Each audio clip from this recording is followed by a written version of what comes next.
Welcome to the Millennial Diner podcast. It's me, Jeff. I'm here at the diner, about to have a scrumptious meal. Phil is here as usual.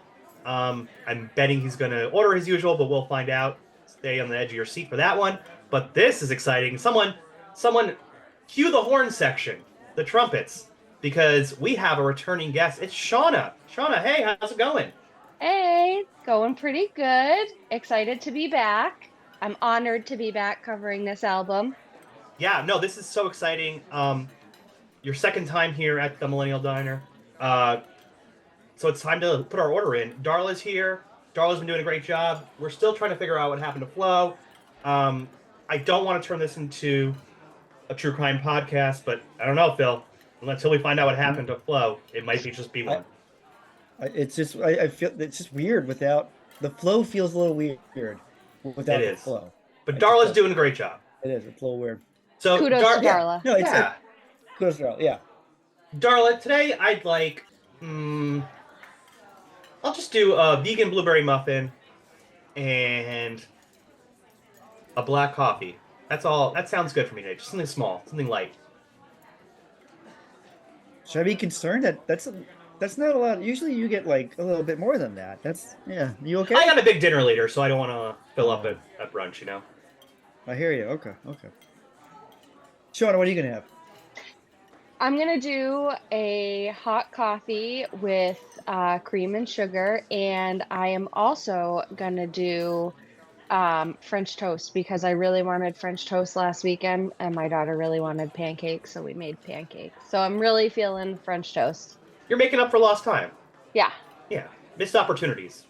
that's right. And Phil, what are you getting?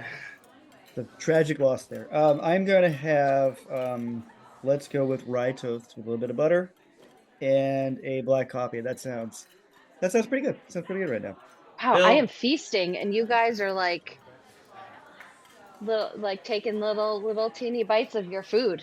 Yeah, we spent a lot of time in this diner, so That's Yeah. true. you kind of. But Phil's order itself is tragic in its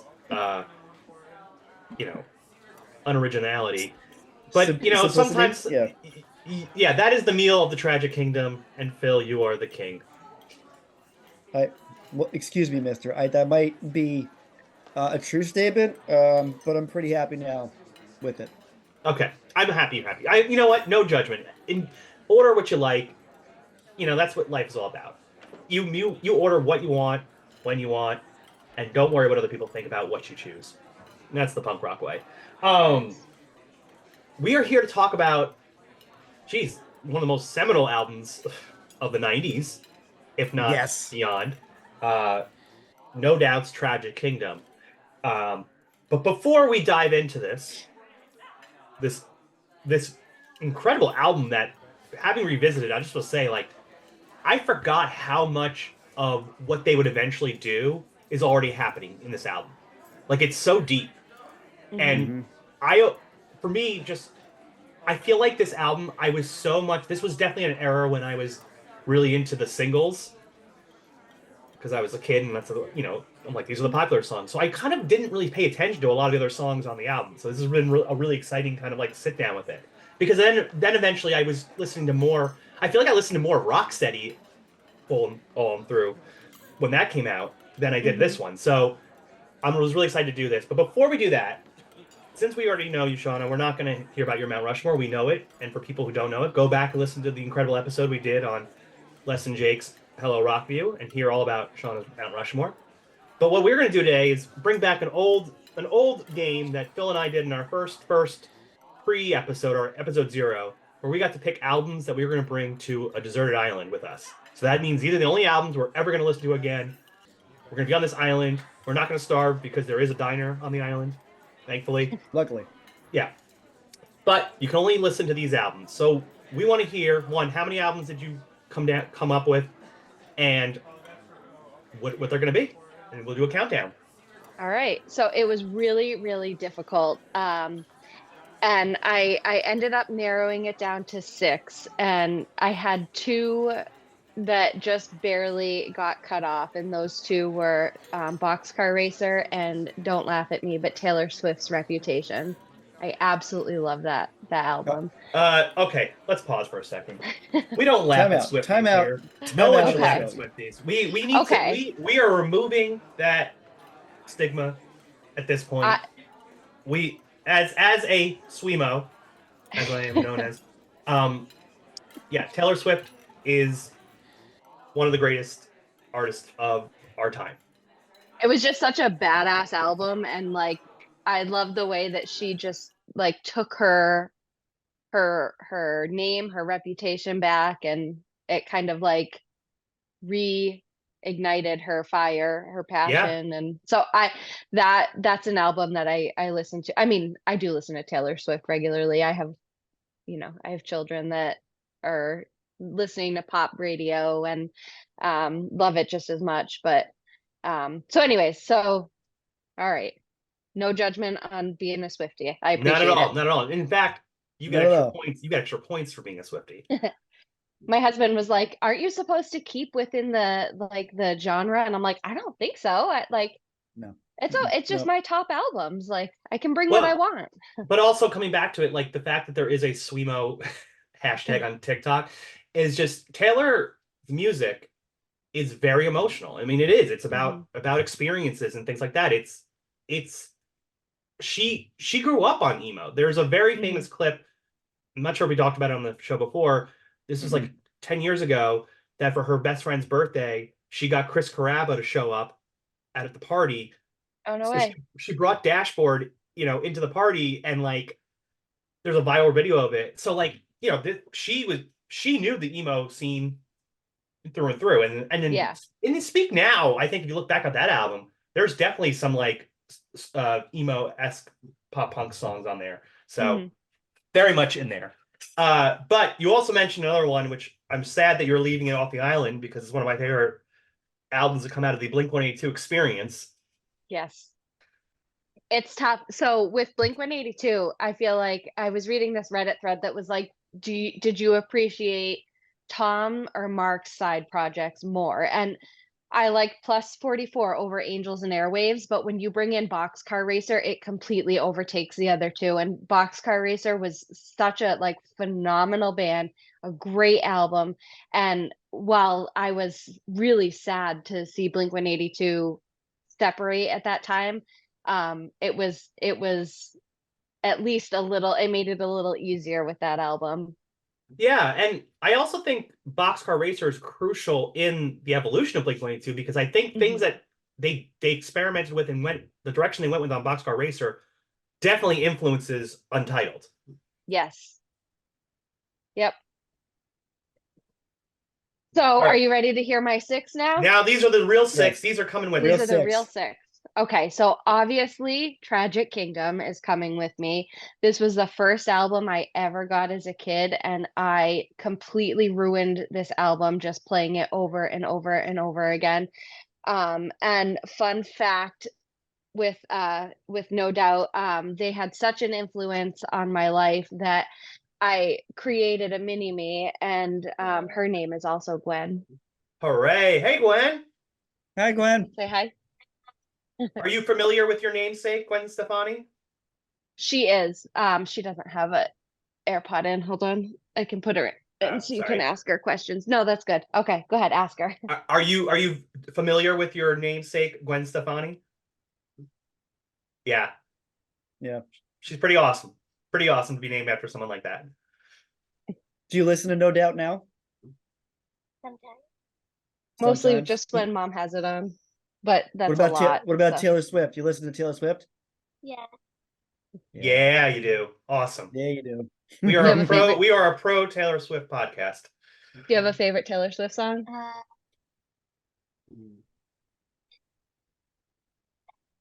Yep. Bad Blood. Which one was it? Bad Blood? Bad Blood. Yep. You know what? In that video, Hayley Williams shows up in that video, doesn't she? She's one of the people in the video. And I love Hayley Williams too. That Paramore was another one that was a little bit lower, but still within my top 10. So. You know we're gonna do for you, Gwen. You know what we're gonna do for you. The last song we play on this episode will be "Bad Blood" by Taylor Swift, just for you. This is great news. I love this. Phil, you're so confident. I too have a daughter who's about nine, right? When how old are you? 9. Okay. Yep. Same. So okay. Yep. You get to hear a song. We're gonna play a song for you at the end of the show. Okay. We'll dedicate it to you, Gwen. All right. Okay. So yeah, so Tragic Kingdom. Um, the next one I have is Blink 182 One More Time, which is their newest album. Absolutely love it. I was so nervous when they announced Yep. they were coming out with a new album because I wanted to like love it, but I was so scared that I wouldn't. And every single song, I'm just like enamored with it. I can't get enough. It's Um, it it's incredible. I feel like uh I also felt the same way. I'm like, and also because the first single they released, I didn't love, Me either. and I Edging, was like, I wasn't a huge fan. it felt like I'm like, oh no, are they gonna like do this thing where they're trying to act like they're 16 but they're 50 or whatever they are or close to 50? And I was like, please don't be that. But then the album is not that. The album is all I ever wanted for a new Blink Yep. 182 album. Yeah, it's incredible right from the start to finish. It's even that last song is so it's so perfect. Like Yeah.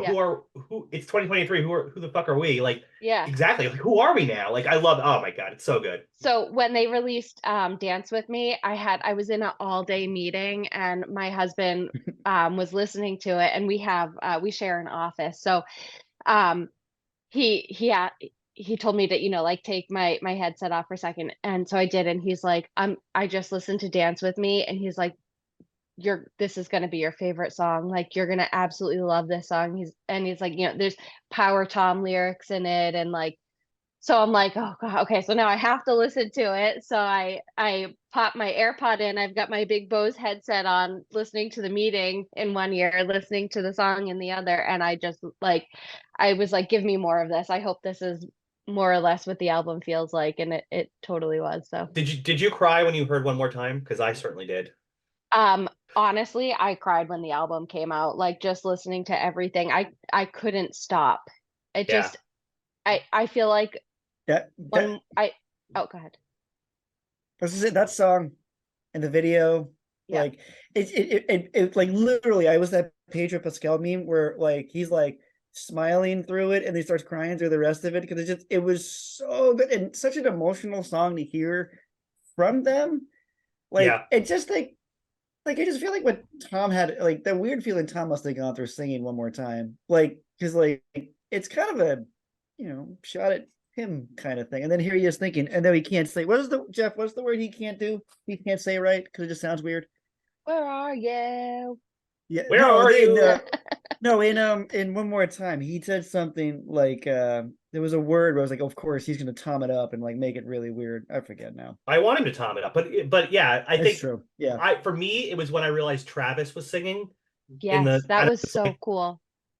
I don't know I'm why it so was like glad. yeah it just the unification that song did for them to Yes. look at their problematic past where like they had all this conflict and they were able to sum it up in that song and Hmm. that became it's the thesis statement for them going forward and it's incredible. Yeah. Yeah. I'm so happy, and I'm so happy that they're back together. My husband and I got tickets to see them in Fenway over the summer, and so Blink 182 was actually my first concert with my now husband. We were 14 years old in the pit at Suffolk Downs in Massachusetts, and um it was amazing. It was them, Newfound Glory, and Body Jar, and it was like the coolest show. And we had bought tickets to see them maybe like 5 or 6 years later, but they had to cancel a couple of tour dates because I think it was Travis had the flu. And they just refunded the tickets. They never rescheduled. Hmm. And then we saw them on their last show, their last tour, and then we bought tickets to see them again. And I kept telling my husband, I'm like, we're going with his brother and his brother's fiance. And I'm like, I want pit tickets. And my husband's like, I'm too old for this. I'm like, I want pit tickets just like one more time. Let me live out my dream in the pit. So we got 4 pit tickets, and I'm stoked. That's amazing. They You're they brave. cost a pretty penny, but It's Yeah. worth it. But Definitely worth Yeah. it. you're brave for the pit. Yes. Appreciate you. And Let me know how you do the next day. I will. Well, oddly enough, 2 days before that concert, we also have tickets to see the Foo Fighters at Fenway. So we're going to be at Fenway twice within 3 days. And the next album on my list is the Foo Fighters, The Color and the Shape. There you go. So That's a big couple days for you there in Fenway. I will say the best concert I ever went to was the Foo Fighters. It was their Concrete and Gold tour. I cried so much. It was like such a emotional experience for me. I had never seen the Foo Fighters. They're one of my all-time favorite bands, and we had tickets right on the runway. So they had a stage and a runway that came out. So like I have videos of Dave standing like right in front of me playing music, and Everlong is my favorite song in the entire world, and just hearing them play it live was like euphoric. And then they were playing Sunday Rain, and literally as they were playing it, the skies opened up and it downpoured, and we saw them on a Sunday. And he was like, I swear to God, that's never happened to us before. But it downpoured, and just to see them like still out in the soaking wet rain, like playing their hearts out, was just like, it was such a cool experience. That's amazing. That's cool. That's Yeah. amazing. So my next album that I have is Streetlight Manifesto, The Hands That Thieve. Sick. Absolutely love that album. When it came out like right at the right time when I needed to hear those songs. It it just it's one of those albums that excuse me, I can play beginning to end and there's not a skip on it. And then my next album is Les and Jake's Anthem, which again has some of my favorites on there, and some of their more, I guess, popular ones. And then my last album is that I kept going back and forth about who would be this one, is Blink-182's self-titled or untitled. It's that's an album that I do. There's no skips on it. I Yeah. love it start to finish. I love the way that a lot of the songs are gapless and they lead from one song into the next one, and a lot of the songs are just like so gut wrenching, and like when I need to feel something, I listen to that album. The song with Robert Smith is like one of the I most I'm emotional songs. obsessed with it. Yep. I'm obsessed with that song. And my husband's like, this is probably my least favorite Blink-182 song. And I'm like, it's in my top three. Well, thinking back to it, it's funny to look at it because at the time that was such a big deal to them to get Robert Smith because I know Yeah. Mark is a huge Cure Huge fan. fan. Huge Cure fan. Yeah. And what? Oh, go ahead. He was on a song for Boxcar Racer too. So I almost felt like it was a slap in the face to Mark that he was on a Boxcar album, but not a Blink album. And so I was happy to see him collabing with Blink after that. That was really cool. Well, yeah, and it's really fascinating because like Mark and Tom both just do the backing vocals on that song, and Robert Smith is given like the lead, which is really cool. Yeah. Okay, so you're going to this island. You brought two Blink albums. I did. Yes, I did. This is a Blink island. I'm a big Blink fan. Hey, understandable. Yeah. They are the Beatles of our generation. Yeah. I don't say that jokingly. Oh, I love it. I love it. No, I know you. That's true. That is true. That's what Jeff says, at least. At least that's what Jeff says. Yeah, that's what Jeff says. That's what Jeff says. Anyway, what do you think, Phil? Sean, I'm going to ask if you could play any song from any of those albums. That is 6. So what do you have? Like 6 albums, I get. 6 albums, say 10 of that. So you're looking at anywhere between 60 to 80 songs. Pick one of those songs. Okay, Which one would you want to? Which one would you play right now? I will start off by saying I did say Everlong is my absolute favorite song. However, I don't actively try to listen to it because I do not want to burn myself out on that. So we're going to skip Everlong. Everybody knows Everlong. Everybody has heard it. We're going to go with Turpentine off of Blink-182. Blink-182's One More Time. I love that song. I think it's a good mixture of like their their jokiness, but also seriousness in that song about, you know, their mental health, their struggles, but it's also I feel like it's just the perfect example of a Blink song. All right, I love it. I love this song. Here is Turpentine. Fuck, I mean Turpentine. What a great start. Now we get to enter the Tragic Kingdom. Uh, no Doubt's third studio album. It came out in 1995 on October 10th. Interscope, I believe, right? I got that right, right? Yep. Yeah, Yep. cool. Produced by Matthew Wilder. So the band existed, had two albums. They were very big in like the SoCal, Anaheim, Orange County, ska punk scene. I remember Gwen Stefani appearing on an old Sublime album, like Yep. all in that world. The band was pretty much led by Eric Stefani, the keyboard player, Gwen's older brother, and he was primarily the songwriter on the first two albums, and then he left the band in '94.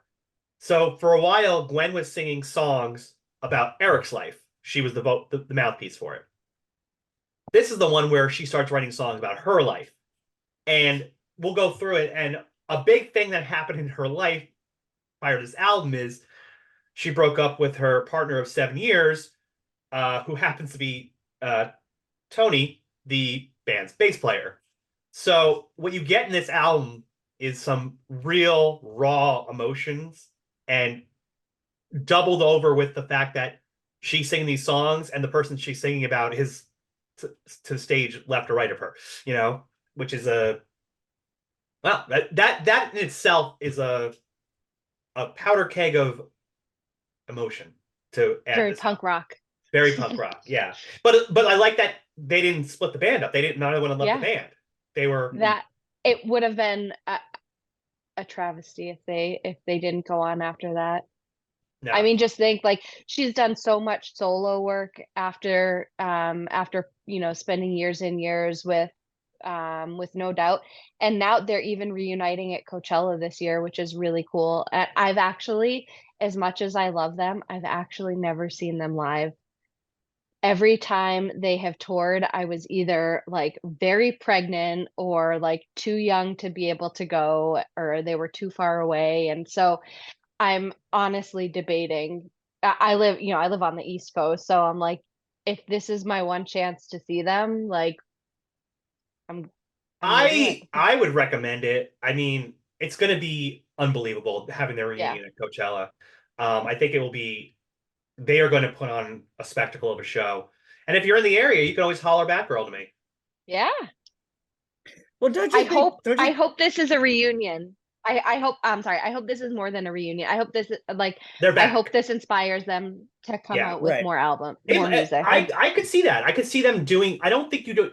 I don't think you reunite for Coachella unless that is kind of like the starting point. I mean, like that's like Blink showed up I their was first just show at gonna Coachella say, yeah. last year. Yep. Yeah, and I went to See, Coachella for that reason. So like I understand the need to like do that. Hmm. I think they're testing the water to see what the Hmm. response is. Like, because if they blow up a Coachella, then they'll be like, well, all right, maybe we'll do a regional tour of this one area or what, and then see where it goes from there. I bet you anything, based on the response of how they do at Coachella, which is gonna be great. Like you just know it that they're gonna end up doing a bigger tour, because everybody's in nostalgic land right now. So why not? Yes. Why not go for it, right? Well, that's the thing. I think, yeah, they're looking at all these other bands, like they're looking at bands who they kind of like grew up with in the '90s, like Green Day. Look at Green Day. I mean, Green Day is going on tour with Smashing Pumpkins and Rancid, and they're doing Mhm. stadiums. Like, No Doubt could do that, you know? Oh, Yeah. easily, yeah. So, yeah, I think I have high hopes that we're 2024 is the return of No Doubt. I Um, hope so. Do you think yes. it was weird? Do you think it's weird for Tony to listen to all these songs, like to like doing the show? Like it reminded me a lot of Fleetwood Mac, and Yeah. like how all those songs are about each other. And like I was thinking to myself, like, would that be weird if I was Tony and then Gwen was just I'm like, these songs are all about me. And I don't think I I, sound good in them. I think it might have been in the beginning, but I feel like after you play it for so long, like it for example, like there's a Foo Fighter song that I absolutely love, and I feel like it means different things to me depending on how I'm feeling. Mm, So, um I feel like it could be the same for those. Like even though it means something when they wrote it, it was about the breakup, but now that they're, older, it's, 30 years old, maybe it means something different now. mm, I mean, I don't know these people, but I mean, it takes a lot of emotional maturity, emotional intelligence to be able to navigate this. And, Mhm. they were young, they were in their 20s when this happened, right? So, yeah. maybe this was a big growing up point for them. And I mean, this is, they're, everyone deals with breakups differently. Some people are like, I can never talk to this person again, I never be around them again. But other people form great friendships out of relationships. I know I Mhm. have, and, I know people who've done that. So, uh, I think that we're lucky as fans that we got to have them figure it out. And Yes. but it is definitely it's hard not when normally I don't think we need to talk about like what the songwriters actually mean by their songs. We should be able to analyze them on their own. But this was just Mm, such a big story for them. There's another big story about the No Doubt experience, which comes out. This is all going to come together when we get to the song "Don't Speak" because the video for that also talks about something else that was going on with the band, and we'll get into that as we go through it. But real quick, Tragic Kingdom, uh, it's I think they were mostly a ska punk band that were known for that scene in mm, Anaheim. Anaheim is like 40 minutes, 35 minutes south of Los Angeles. So it's like to me, I feel maybe you would feel the same way. When I hear about Orange County bands and bands in Anaheim like this, it reminds me of Long Island bands. It's like you're kind of close to the city, yeah. but you're Yeah. not quite there. So there's a whole separate scene, but it's like, but we could drive up and get a show in LA, no problem. Well, not maybe not no problem, but that is a possibility, right? Which is a Yeah, different. because I remember hearing stories with them that they would do shows because you're like in your safety net bubble thing like we Yeah, had on Long Island. Like the band Long Island would play Long Island and all of us would show up and I heard the same thing would happen, no doubt. They play Anaheim, they would do great. They played LA, they did for the most part good. But when they ventured out of that early on, there'd be two people there, three people there. And I feel like that's very analogous to like how some Long Island bands if you didn't do Jersey, because Jersey was the other safe spot where you knew you can get people. But if you went someplace, you wouldn't find anybody. yeah. Well, Yeah. so this album, this is a big album because it changes the game. And I think when you have Gwen now singing songs about her life, the music has to evolve as well. This album, it's ska punk, it's pop, it's rock, it's new wave.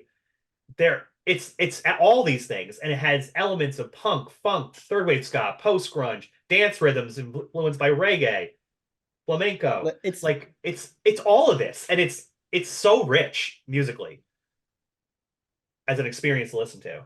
listening to the album again for this was very funny for me because one, it was like I actually every now and again I would like, yeah, I remember kind of like tuning out at this point back then. And I did the Yeah, same thing again, and I kind of laughed at myself because I'm like, all right, same thing happened again. There's like one or two songs where I'm like, I'm gonna yeah, go.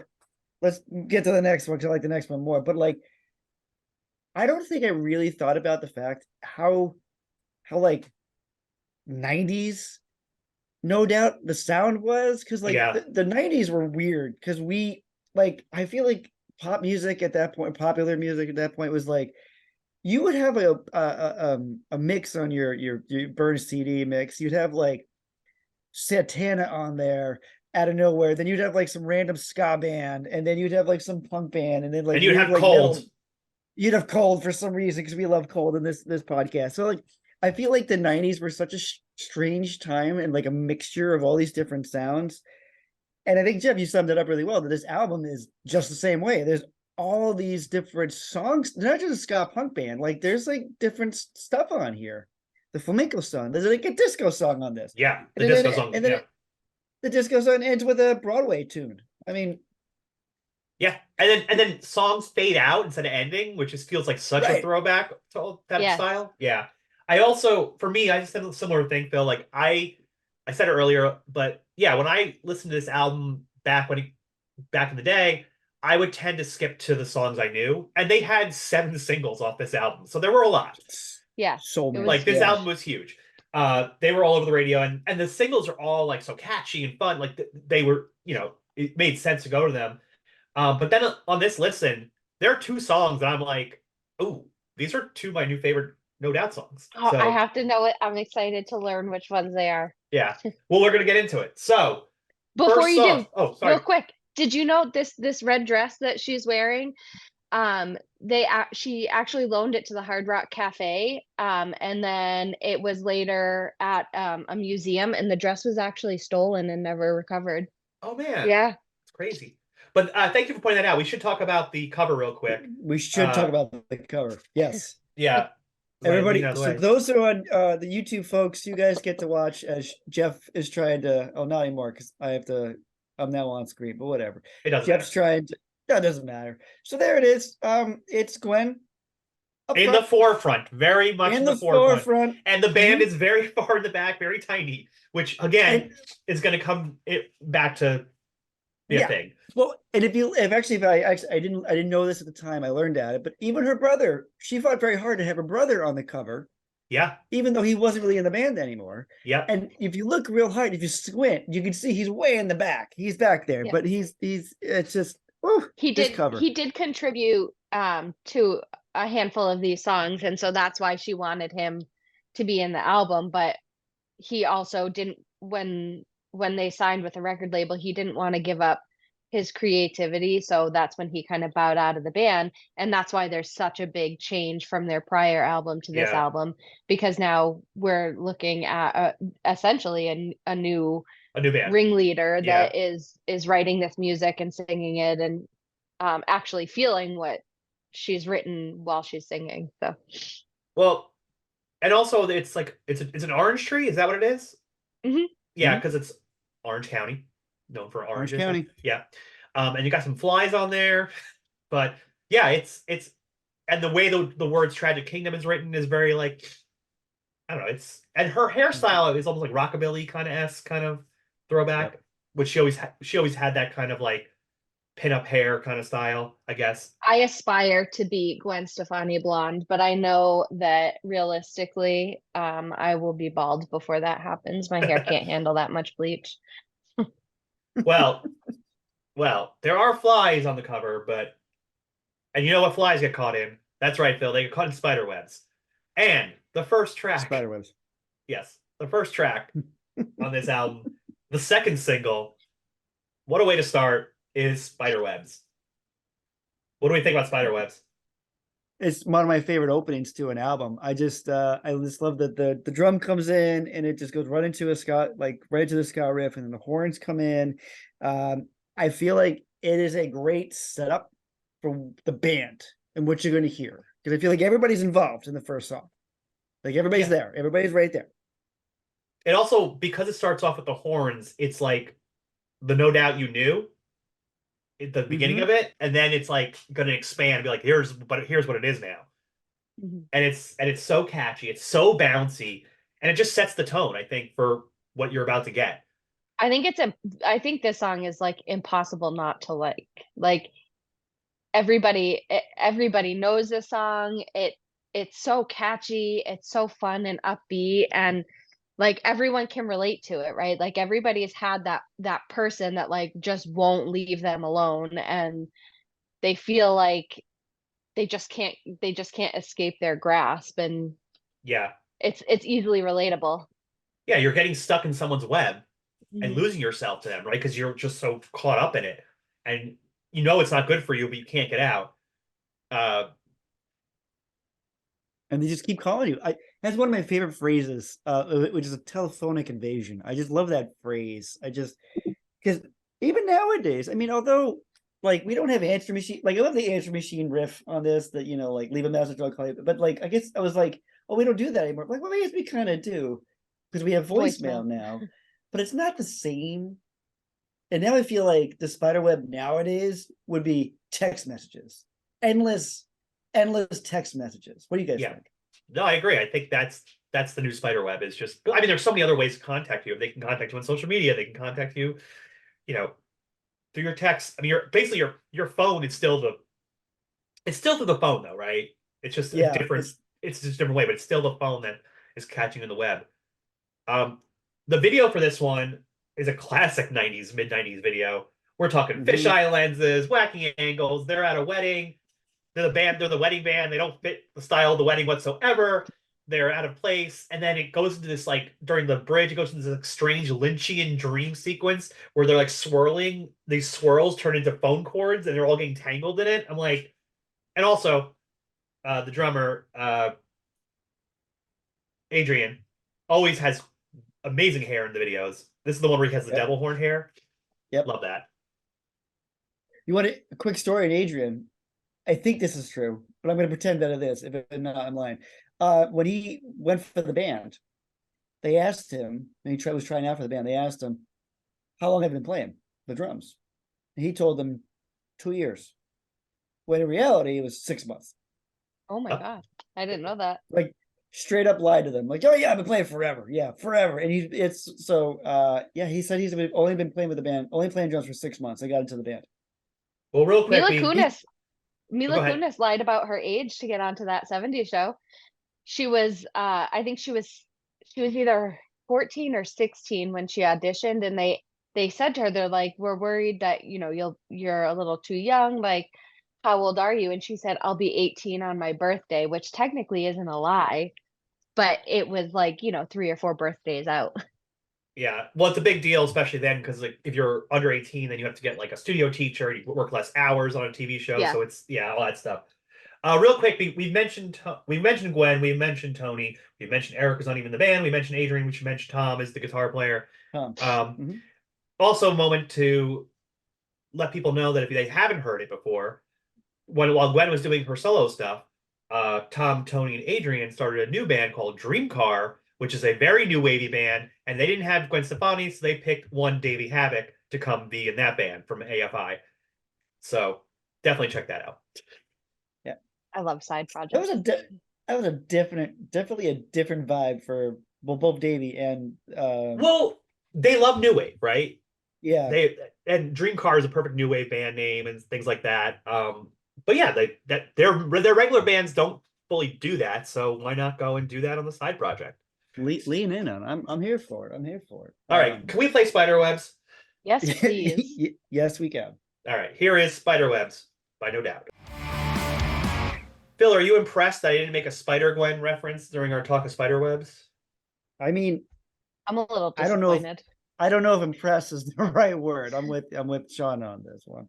All right, Where's well, the one other no spider? famous Gwen Stacy, My Ghost Gwen was Spider. very happy when that Into the Spider-Verse came out, because there was an actual like movie that had her name in it. She doesn't have a super common name, and she had a little Gwen Stacy action figure that she brought with her everywhere, and it was so cute.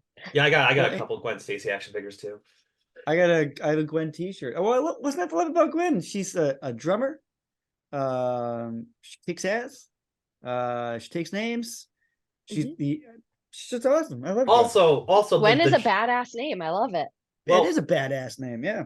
this is not this podcast, that's fine. I loved when Spider Gwen came out because Gwen Stacy, the character, for so long was a device used to propel Peter Parker's story. She was Right. fridged just for his Bridged. story, which is a term in comics where they just kill usually a female character just to help the story along for the male character. And the fact that they saved this character and gave her this whole new life and legacy where she will always be remembered now as Spider Gwen or Ghost Spider or whatever she is a hero herself. And then I love that she got the second life. Anyway, that's my soapbox about Spider Gwen. Do you know what comic book the fridge phrase comes from? It's a Green Lantern issue, right? It's Green Lantern. Yeah, you are. Yeah, because he opens the fridge and finds his girlfriend. It ends. Yeah, it's the brand new Green Lantern. The issue ends. I actually remember. I'm a huge Green Lantern fan. So, but it ends with his girlfriend in the fridge. Yeah. It's just fucked. Yep. Sorry. All right. All right, we're moving on. Well, excuse me, mister, Terrible. is what I said to the comic book writers back then. I said, excuse me, As you mister. should. That's right. Which is the title of the next song excuse me, Mister, the fourth single that was released on this album. Uh, A phenomenal song. it's so good. Excellent, excellent punk song. This is such a good Hmm. song. And This then like, yeah, I would say this song was actually on one of the releases of, I think it was Rock Band, back in like 2008, 2009. It was like there was a No Doubt pack that you could buy, and this was the only song that was expert. And so our friends would get together and we'd, play Rock Band, and I always did the vocals for this one, and I love it. And my husband told me, he said, I can tell that Gwen Stefani taught you how to sing. And I was like, I think I'm honored. You should be. We didn't even talk about this. Gwen's voice is so specific and iconic. Yep. Like only Gwen sounds like Gwen. You know what I mean? It's Yep. like it's so yeah. It's part of I think part of why they became so huge. Hmm. and I think so many other female singers tried really hard to replicate it, Yeah, but for did a long not. time. Yeah, there was like a For a lot of like long time, there was a pop punk lot bands of and like, stuff. Yeah, yeah, there was a lot of like ska punk bands. I mean, that were trying to replicate the sound here, and I don't think they were as successful because well, there's like Gwen. Gwen can only sound like Gwen, um, but a lot of them were. But actually, but flip that over, and to the credit, you actually had more women getting into ska and punk, which I always thought was a good thing. Yeah. And a lot more reputation too. I feel like after um music companies were like, "Oh, this rock band is doing really well with a female singer. Who else can we try?" And it gave an opportunity for other bands with female leads to kind of step in the limelight, which was Yeah, really cool. because I go back to like Save Ferris or like I Letters to love Save Cleo Ferris. or Yep. there was a run where they were doing all the 90s rom-com movies too. Like Save Ferris was in one of them. I think it's 10 Things I Hate About You. Is that Save Ferris or was that Letters to N Cleo? I forget. no, I don't think it, I think, was it Or is what, it you might be right. a third band I'm forgetting? the Donnas. Because Well, they were a little more no, punk. they were, yeah, they're more punk. But I love that Gwen kind of introduced and made it okay for like Mhm. female singers to be in a, let's be honest, a very male dominated scene, and it even stayed that way for a long time. Was a very male Mhm. dominated scene. Yeah, Um, so because like without Gwen, I don't think you have like Tsunami Bomb. yeah. You know, This song is to me is like a very straight, fast ska punk jam.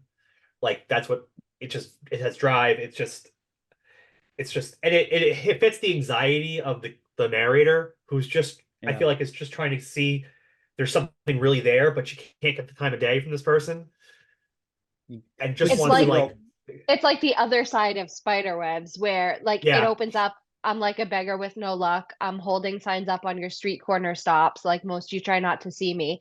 So like somebody, trying to get someone's attention, but realizing that they're constantly being thrown to the side and just discarded and not wanting to give that person any time. well, and then they realize it. I think toward the end, it's like they realize that this is not gonna. I'm never gonna get the attention. Yeah. Which I think sequencing is actually a much bigger play on this album than I initially thought. And looking back at it, because I was because you're right. Compared to the last song was like, "Stop calling me," and then this song is like, "No, you got to start calling me because I need to get in. I need to be. I'm tired of being in the periph, and I would like to be Maybe in front and center." maybe not even calling, just like, you know, as speaking to a friend or a loved one, like, I just want a little bit of your time. I just want that Mm-hmm. acknowledgement. I want to know that I exist to you. So Love the name, but excuse me, Mister. yeah. It's a excuse great me, name. mister. Yeah, no, it's great. The video for this one, I don't know if you guys remember this one. It's kind Mm. of them in like an old Coliseum film set, and it's like they're all like running to the camera, trying to all sing to the camera, and then they change sets, and it ends up being the old train set from an old timey Yeah, movie, and Gwen is the one on the ropes, is tied up on the train tracks and everything. It's really fun. I must have seen it once a long time ago, but it was really fun to revisit this one. Yeah, it's this I love. this the video for this too. They actually alter the song a little bit where there's like a little old-timey Yeah, music breakdown while she's getting on while she's being put on the tracks. And yeah. And then the Yep. paparazzi just storm the film set, and they can't get away from the paparazzi, which is Mhm. super fun. Uh, you And they got what know, they wanted, which was all the attention. yeah, exactly. Phil, I hate to do this to you, but I think we're going to be playing the first few songs in this album, so let's That's just commit to it. Here is "Excuse Me, Mister" by No Doubt. All right, track 3. This song in 2019's Captain Marvel is during the big fight sequence. Uh, oh, this is a so needle good. drop. that was a So good. fantastic soundtrack Oh to yeah. that movie. Well, they were like, she's going back to the 90s. She's landing in a blockbuster. We're going all the way. She's wearing a Nine Yep. Inch All Nails in. shirt. Let's do it. Anyway, this song is called "I'm Just a Girl." This is the biggest song on this album, one of the biggest songs of the era. It is an anthem. Uh, How do we even begin to talk about this song? It's so important. I can talk about this all Please day do. because I'm all Let's about female empowerment, and Yes. I'm trying to raise a strong female who um stands up for what she believes in, and this song is just that. Like, stop stop babying me, stop trying to protect me. I can fend for myself. I know who I am, and I know where I belong in this world, and nobody's going to tell me otherwise. Yeah. And it's that's why it really is an anthem. It's like pay attention because we're not doing this anymore. It's not going to be like this anymore. Mhm. Uh, on top of that, it is an incredible song. It's so catchy. It's huge. I mean, this is what blew them up. This was the song, right? This was Mhm. like Mhm. no one knew except for the people maybe the fans of the first two albums, which was I still pointed out probably closer just in the SoCal world. When this song came out, like it was everywhere, and no doubt was a sensation at that point. Mhm. all you have to say is this song. I mean, honestly, this song. It has some of my favorite lines that she's ever written, like the typical prototype. I just love the way that she says all that.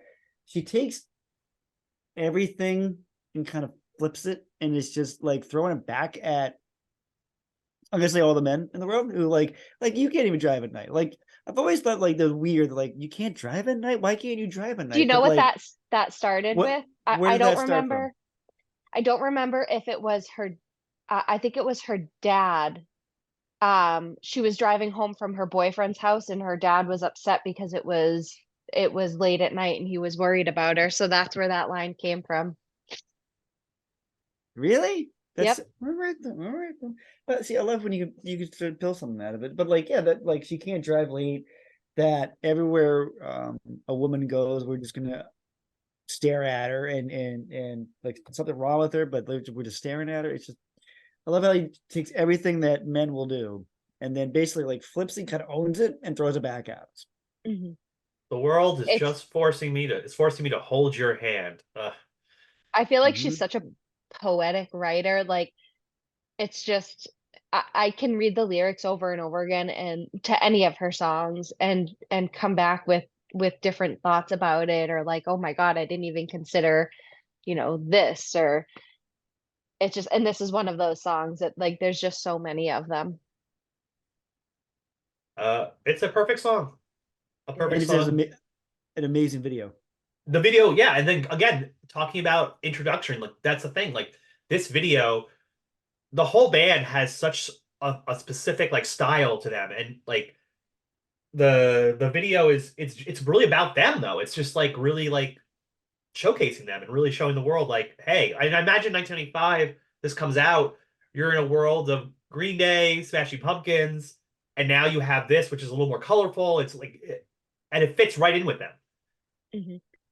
I love the I always imagine the female bathroom to be like very posh looking, very nice looking, and the men's room was just like this trashy room. But that was hilarious that they even played into that thought for the show for the video that the Mhm. men's room was junky and gross, and it was nice and bright in the women's room, as I feel like it normally is. Uh, Phil, stop Yeah, refusing to let us play this. Uh, I'm just a guy who is in your way from playing the song. So yeah. Yeah. So Okay. Phil's gonna step aside, and here is "Just a Girl" by No Doubt. Sorry, Phil, I didn't mean to make you unhappy then, but are you happy now? You know what? Now that we're back, I'm happy now. Thanks so much. All right, happy now is the fourth track. We're getting kind of I love the changing it up a opener little of bit. this. I Yeah. love the opener of this. You had the best, but you gave her up because dependency might interrupt. I love that. Like you were so selfish that, you were worried that you were going to become a different person with the relationship you're in. You were so incredibly selfish that you gave up this wonderful person. And now is it worth it? It is a great response to a breakup. I It's feel like got this is the first song on the album that really references their breakup. right, and it's so angsty. And again, we posited like what could it feel like to be hearing these songs being sang with you sitting there playing the bass line on it. I would This be horrified. this one is All right. this one's a punch, right? Yeah. Yeah. Yeah. I like the line that you broke the set. Now there's only singles. Like, I think that's like, I it's a love that. great Yeah, line. It's a great line because the implication of it is like, well, we were a matched set and now it's broken and now we're just a bunch of singles, like, because, well, they're single, which is the joke on it, but I love, but the concept of it, having a guy who's bought many things of silverware and plates and cups over the years, and you break one, like, well, now I don't have a set, and that's kind of depressing. And she does say later in that song too, you killed the pair, now only one is breathing. Right, it's So just she does ooh, so reference good. again Mm-hmm. Yep. breaking the set. It's sad, it is sad, but in a connect, like, you can get this, like, you can see what I like about No Doubt is that it's not just like, it's gonna sound dumb, but it's like, it's not like a girl band, right? Where Hmm. only girls can connect with it and see some, like, anybody who's been, you can connect with this, you can see and feel what she's feeling, which is one, just good writing, to yeah. be honest, and then two, being afraid, don't not being afraid to actually open yourself up and say how you really feel. I think it Because I means a don't lot think, too that this was the album that she really put herself out there lyrically and it was received so well. Yeah, mm, yeah. mhm.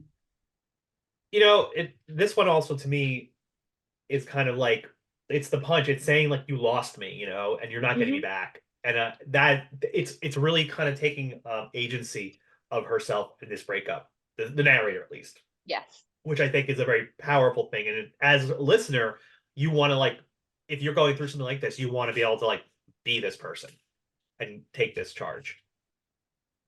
Phil, can I do something wild and play four songs in a row?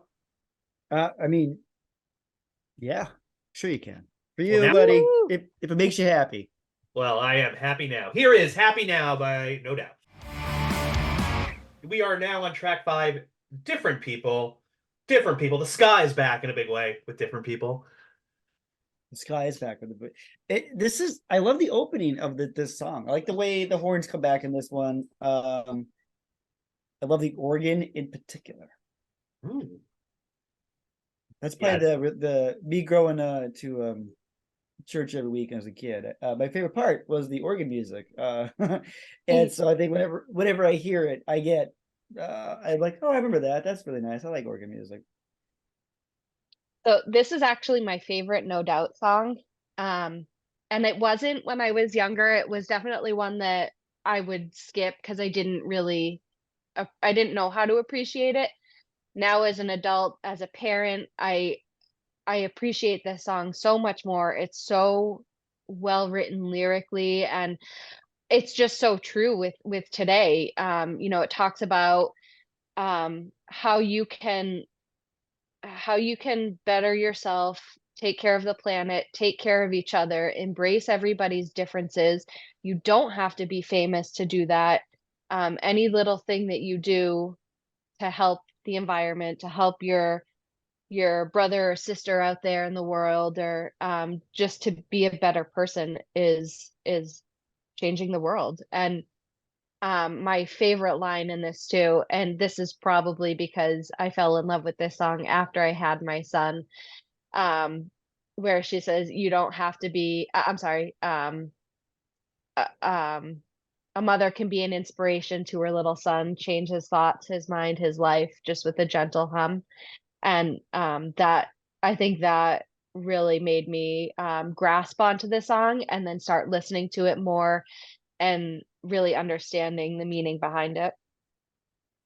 Yeah, very well said. It's what's great about this song to me too is coming off the last one, I'm like, oh, is this a breakup album? And it's like, no, this is not. This is not a album about a breakup. This is a collection of songs, and now we're going to expand and look, like you pointed out, it is about thinking about the world and all the people in the world, and how you know there's so many different people. We're all going through different things, and yeah, I like that unity See, of it.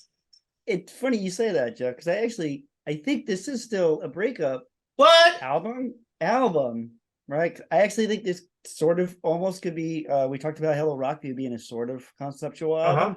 I actually think there's a bit of conceptual album in this because it's all right. Here's the whole weird that it.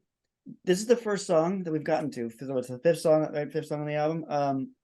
And it's not about the narrator or the narrator's life.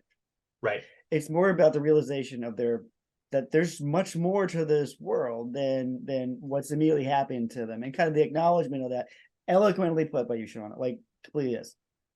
And I think this is like the various stages of them going through a tumultuous relationship, because the first one's like too much, the second song is not enough, the third song is just like this anthem of like identifying who you are, and then the fifth song is like about are you happy now, the breaking up part, and then which I think is kind of one of the like, I don't know if it's just a breakup or if it's just a fight, but then the next one is realizing, which is where we're at now, different people, how small we all are, and there's bigger things out there, and I think they keep coming back to that kind of sequence throughout the album, which makes me kind of think there's a pseudo conceptual album going, It's a because good also the name observation.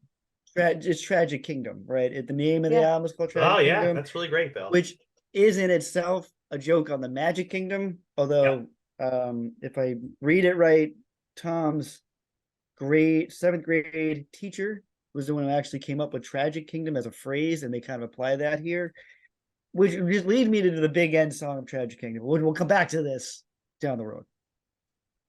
Okay. I love that. That's a great dissertation.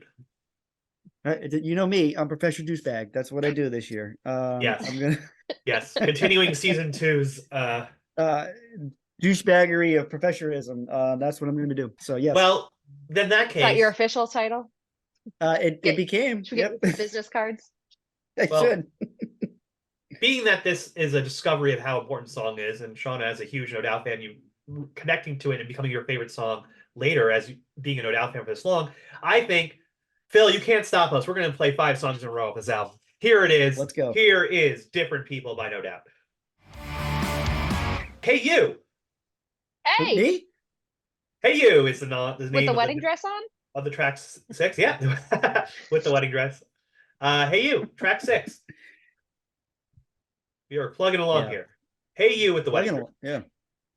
Hey You with the wedding dress. I think this one is more about her kind of stepping outside of herself, looking back at her younger self, thinking she thought she was going to grow up and marry this guy. She was going to have the perfect life. She was going to have kids with him and, have the white picket fence house. And this is just her kind of talking to her younger self saying, I get it, but it's not going to happen. Yeah. That's not happening. No, Wake up. happening. I also Right. think it's the stop waiting for something to happen. Like stop waiting on this. Stop, it's very much a stop waiting for your life to begin. It's not about your life isn't going to begin when you're like Barbie and Ken, Your Right. life is happening right now. Life's not a dress rehearsal, that kind of mentality. It's like you got to like live right now. Mm-hmm. Yeah. And then if everything's very Ken and Barbie, it's all planned out and plasticky and what is it? That's what it is in The Graduate, right? They ask him like, Plastics. what's plastics? Yeah, Yeah. and it's just And I feel like it sounds like a plastic life, and they're talking like I think you're both right. Like, talking to a naive version of you from years ago who thought, well, Ken and Barbie will get together and everything will be happy ever after. And well, that's not necessarily how it's going to work out. Still, I just want you to know it took every ounce of my being to not drop a Mean Girls reference right there. I I just want to, appreciate it. Why'd you hold back? Let's have it. because not everybody appreciates the plastics. My Oh, fantasy football team was named the Plastics, I love and that. like it was a bunch of guys, and like none of them understood. And I'm like, except for my husband, I'm like, I hate you all. Sidebar, have you watched the new one yet? I actually haven't. We were supposed to go see it, my aunt and my cousins, but my grandfather passed. Oh, I'm So, sorry. thank you. It's okay. So we're gonna wait till it comes out and we'll have a Mean Girls date. We always, October 3rd, we always do a big Mean Girls viewing party, and What day is it? it's October 3rd. Oh, I haven't seen it yet either. I'm very excited to finally see it. But yeah, going back to this, it's not all going to be like perfect like Ken and Barbie. I mean, look at Ken and Barbie. Look what happened when Ken discovered the patriarchy. Everything falls apart, right? So Everything falls apart. let's reference the Oscar-nominated film at this point. I am Knuff. I am Knuff. We'll see if wins the Best Picture when this episode drops. Maybe we'll know. Maybe we'll know. We'll see. Um, the next track is track 7, "The Climb." We're moving on up. I Sure. really, again, this is another song lyrically that I just love. It's talking about trying to I feel like it's talking about trying to empower yourself and trying to motivate yourself to just keep moving. You know that there's a light at the end of the tunnel. You know that you're almost at the peak of the mountain. You just got to keep going, and you can look back and see how far you've come, but really you want to see the end. You want to get to the end. You got to keep pushing on. And maybe this is a reference to getting over her breakup, or maybe this is a reference to her band success. And I I yeah. That's I where I think this, completely. yeah. Yeah, go ahead. You go ahead. No, yeah, I think it could be taken either way, right? Like she's moving on from this breakup. She's learning to take back herself, her identity, but also now she's leaving behind her brother who did so much writing for the band, did all the writing for the band, and now she's kind of taking over it. And like, okay, do I look back and appreciate what was done and know that, or hope that we're going to be more successful, or is this a mistake? I think that's such a smart way to look at this song because like the end where Yeah. she's like looking back to you, like the you could be the ex, the you could be her brother. It's all these things, but it's like looking back to you, even like who you were before the band. Like, Mhm. being in a band is really hard. At a certain point, especially when we get to like a third album, it's like, well, if this album doesn't really hit, are we gonna keep doing this kind of thing? And Um, especially an album that changed the sound. yeah, you don't know They how people are weren't gonna react. right. Thankfully, people reacted well, but Yes, they it reacted was a as they needed. risk. Yeah, absolutely. Yeah, it's interesting because I think it's the longest song on the album too. I think you're And right. it's got a lot of different sounds. It's got little 90s sounds, it's got like doo-wop, it's got horns, it gets bombastic like a cabaret show at times. Like, I mean, it really has like all these moves It's with like Bruce. it's the '90s in a song. It is. It's just like because like we had this, like even was it Excuse Me, Mister? That kind of like the rag, like Sean, you talked about the ragtiminess of it. And like there was like for a little while there was like a '90s ragtime thing. Like we started doing like swing dancing out of nowhere Yeah. again. And I think the uh 90s really encouraged people to just be who they were and to like what you like, and not be apologetic for it. right, agreed. It's really being a product of the basically the '90s where Yeah. Yeah. I get And to like all the different things and I don't care. right. I like punk rock, I like ska, and I like Taylor Swift Yeah. And that's and Mean Girls. and Mean But Girls. this song is, Jeff, you had mentioned earlier, this is one of the songs that kind of like the end of it. It doesn't fade out necessarily, but she has the same couple of lyrics, looking back to you, to the top, climb to the top. And then the end of it, the music just kind of like almost falls apart and ends. Yeah. And it does that at the very end of Tragic Kingdom too. And we'll talk about that later. But I like the way it ends. It's kind of unique. Well, I'm glad you brought that up because this, and Phil will love this. This is the end of side A. That's right. I was just gonna say So, that, guys. so yeah, so this is the sequencing, right? We are finished in the Right. first half, and the matching ending for Tragic Kingdom at the end of the album. We'll get to that, but So yes, in the last podcast that I did with you guys, I talked a little bit about my friend who moved out of New Hampshire and Right. did the big, saw the world, did all that. He actually asked us, myself and my husband, over the summer to he started collecting albums and asked us to send him our favorite albums, and I sent him Tragic Kingdom. And so when he and his wife listened to it, he was like, he said, I absolutely love that, like, after this song, it's this is the end of side A. And he's like, it was just so cool. And it's like, I don't pretend to be somebody that knows everything about records, but like that was just a really cool thing to hear, because a lot of the albums that are redone today don't have that. No, they don't think about it. Yeah, I'm gonna get very on a soapbox about album sequencing, but it's like they don't do that a lot now. It's more because, well, one, because albums feel like albums have been going away, but I actually feel like they're coming back now, and like actually paying attention to a sequence and like how important it is, because songs can build off each other, and the album can be better, I think, if you have a certain sequence of it. Well, this is how it ends. I mean, it's funny because, like, okay, so let's look forward a little bit. How this side A ends is kind of on a positive note with Climb, although it kind of falls apart, sounding like audibly kind of at the end.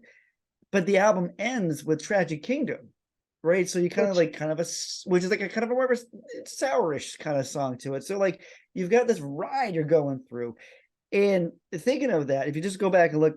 So I talked about with different people. If you go to Hey You and Climb, like Hey You's looking back again about being a naive person, and then Climb is like you said, Sean, motivating yourself to. I take it as putting yourself back together and motivating yourself. And this sequence appears again right when we come back into side two. right, because the side two we're not going to start at a high point. No, And, we are not starting at and right. yeah, and before we jump into the next song, I just want to say on the album thing, Phil, and I'm curious, Sean, what you guys think about this. I was fearing this TikTokification of music where everything was going to become shorter, so it could be just TikTok use, and that's where people get their music from now. So I have been the Blink album we talked about earlier, the new Green Day album.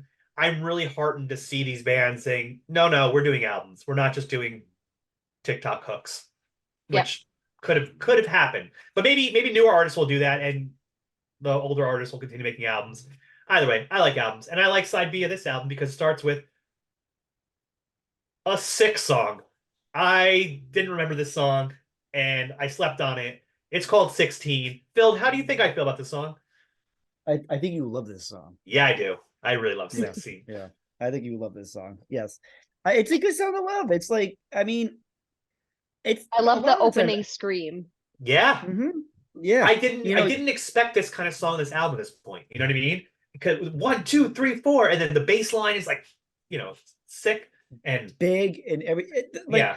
It's a great, because I'm old. I'm gonna keep talking about sequencing. Like, so like you're starting off the side two again. It's like you have to start over again, hook people back into the album. And like it's a great way to get them back in. And I remember even as a kid, I had this on CD, so I didn't have the wherewithal to have like on the tape where you got to flip, the actual act of flipping aside. And then so this was usually part about the album. I'd come right back. Like the first 5-ish songs I'm in, I'd kind of drift a little away, but this one will pull you right back in, because I think we get back to being some bangers again. Absolute bangers. And I love that she's like talking to herself again. Just what it's kind of like to be 16, and you kind of really get a good sense. Like, I feel like I'm like, yes, I remember what it's like being 16. 16 is really weird, a really weird time because you're not an adult, but you think you're an adult. But like, she's also like talking back to them, like, well, you're not. No, you're not right. We're not there yet. Like, you're not the adult. Yeah, Very it's different. it's Even Blink-182's Adam song, 16 just held such better days. Right? yeah. Well, it's a time of like you think you're ready to like have this life that you're dreaming of, but you're not. You're You're dead still wrong. you're a kid. You're You're still damn. a kid. You're a You're a child still. Yeah. kid. Yeah, And you don't you're a realize kid. that until later when you get older and then you see a 16-year-old, you're like, oh, that's a Uh, child. the Little Mermaid, she's yelling at her dad and she's like, I'm 16. And, you know, she says something and then, about being 16. And now as a parent, I'm like, you are a child. You Yeah. listen to your dad. Because you're real tough in your big little backyard with your big walls and all. Like that's just like you think you've got such bravado, but you're just really tough in your backyard. Like I myself have a gonna be 16-year-old, and that's Same. just it's just weird, man. It's just weird because I look at you and I'm like you're a baby. Uh, but when you feel 16, like what is it? That's like 11th, like 10th, 11th grade. It's like you feel like you are unstoppable and that you should be able to do whatever you want because obviously you're an adult now. Because Obviously. your joints don't hurt when you get out of bed. You don't get heartburn Yeah, all the time. all the time. Yeah, it's easy for you to heal really quick from a paper cut. It only takes like 20 Yeah. minutes. Yeah, to me, it's like Kids eat 17 days. kids eat all the hot sauce you can right now. Yeah. You know the hot enjoy sauce you enjoy it get. while it lasts. What about this line? These children, they're not really bad. Most of them just products of rough neighborhoods and bad family situations. I It's a love good line. this little cut too because it makes me think a lot of Hello Rockview when they did a lot of the kind of voices Yeah. in it. But I think it's true. Like you are your environment. It At some point you do understand, okay, I grew up in a good environment or a bad environment or whatever. But when you're 16, you still don't know that. You still don't realize that the world is bigger than, your four walls. And a lot of times I feel like this applies that even though, like maybe my kids have other kids in school that maybe are not very nice to them, I always remind them that like you don't know what their home life is like. You don't know what their upbringing is like. And while that doesn't give them permission to hurt you, it might help you understand them a little bit better. And I think it's still true today. Like or just as true in the 90s as it is today. Yeah. Well said. I, Well said. Yeah. It was really cool to have that because they haven't really done that in this album yet, and to have that soundbite come in to kind of focus exactly what you're saying. Phil, yes. can we call the ending? Is that gang backup vocals? Because it certainly feels like that. It's very crew like, yes. Yeah. Yes, yes. I love the ending. And then the oh you poor little thing at the end. Like I just it's so it's like I don't know. It's like talking to a kid and they're like, oh, you're so naive. You don't even know. And it's funny, but as a parent, like I remember getting into this with when we were talking about Thrice and with Bear, with the great Michael Bear. And so that like he and I had that debate about wanting, letting your kid make choices and they're going to have to make mistakes and learn from them. But the parent in me, we're talking about Icarus. So everybody remembers. Let's talk about how the song is for the perspective of Icarus's dad watching Icarus. He doesn't know what truth is until he flies close to the sun. And as a parent, you're like, yeah, but I don't like, but you might make a mistake and then you might get hurt and all that. And I want to keep you in your backyard because that way I know you're safe and I got you and you're all fine. But like, you have to eventually let them go out and make mistakes so they can learn from them. And also to go back to an earlier song, also learn that there are different people in the world who come from different environments and have different feelings and different emotions. And that's okay. And she I even still says in struggle. this I song, admittedly will. Yeah. she even says in the Good. song, you've had your little backyard protected by big walls. Right. So you know, even though you think you know everything, you don't. You don't at all. And I will even openly say that to this day, I still have, like, sometimes I forget to have to think about people. Like, I don't know their experiences. I don't know what they've been through. I don't know where they've come from, what hardships they've had. And like, you have to remember that when you talk to people, because everybody is unique and they all come from different, no one's had the exact same life ever. Okay, I'm off my soapbox. All right. Well, now that you're off your soapbox, can we please play 16? Sure thing. Here is 16 by No Doubt. And we're back. You know, the other thing about 16 I didn't say is this fits very well. If you want to listen to Taylor Swift's 15, then you can listen to this, No Doubt 16, and then you can listen to Taylor Swift's 22. If you want to do a hat trick of songs about ages. But and then you really want to get crazy, you can bring in Rush's 2112. That's the B-side to that, to the 13 15. I do. I just saw a movie called The Iron Claw about the wrestling family, and that song plays a big part in it. I think you does it really? Check it out when it's streaming. Yeah. Okay, gonna have to. But that's for another morning. But now we are at Sunday morning, track 9. Another single off this album. And I think another one about the breakup. Yeah. This one is one of the gapless transitions too from the song before it. So it kind of ends and then you hear the drum come in and then the bass guitar, and I think that's one of like the coolest transitions with gapless albums. Absolutely. We got another countdown. 1, 2, 3, 4. Like, it's interesting that side B has 2 of these in a row. Yeah. Yeah. Interesting there. Yeah, what do you think about this song? I like that. This song always makes me think of Sunday Morning Coming Down by Johnny Cash, because I'm weird and I think about things like this, and how that song is about a very ruckus Saturday night waking up after such, and realizing you're kind of alone, and that you smell fried chicken and you walk around town looking for breakfast and all that. It's a song about realizing your life. And I feel that transitions here to Sunday morning, where she's realized who this person was, or is in the process of realizing, who they are, and that they're strangers. They don't really know each other, that they're kind of strangers and all that. And that realization happens on a Sunday morning after the big whatever happened on Saturday. So I'm going with. It's definitely, when it plays, it's definitely a jumper song, at least for the chorus. And if I had to pick one song that I would skip on this album, it would be this one. And not because it's not a fantastic song, it's because I listened to it so much that now I'm like, ugh.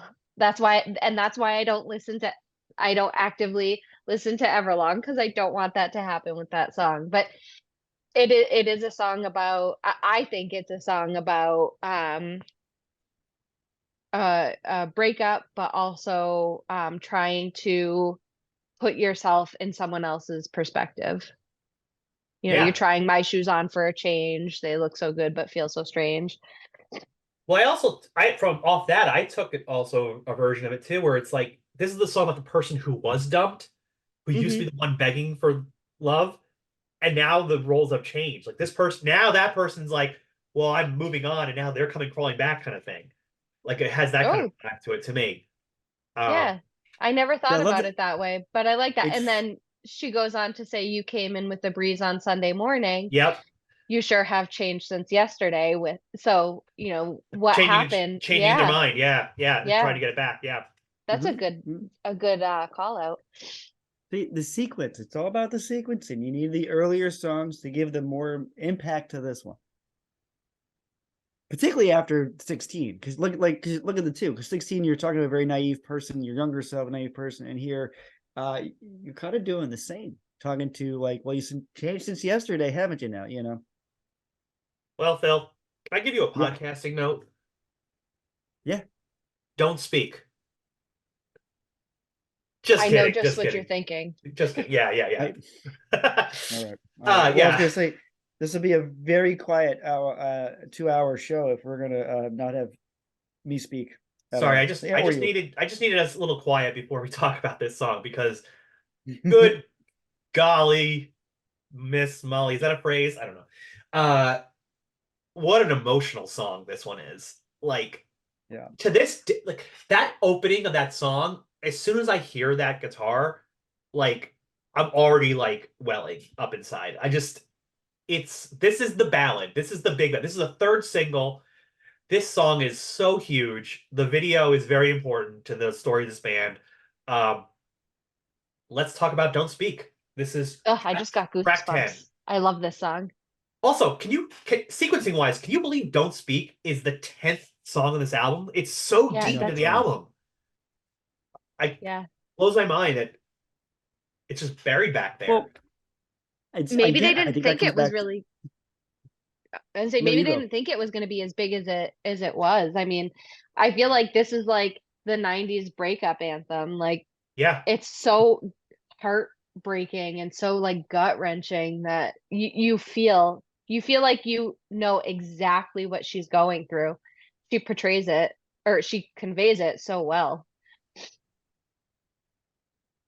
It it's buried here, buried in quotes, because I think this is where we're getting to, like, Yeah. story wise, the big story.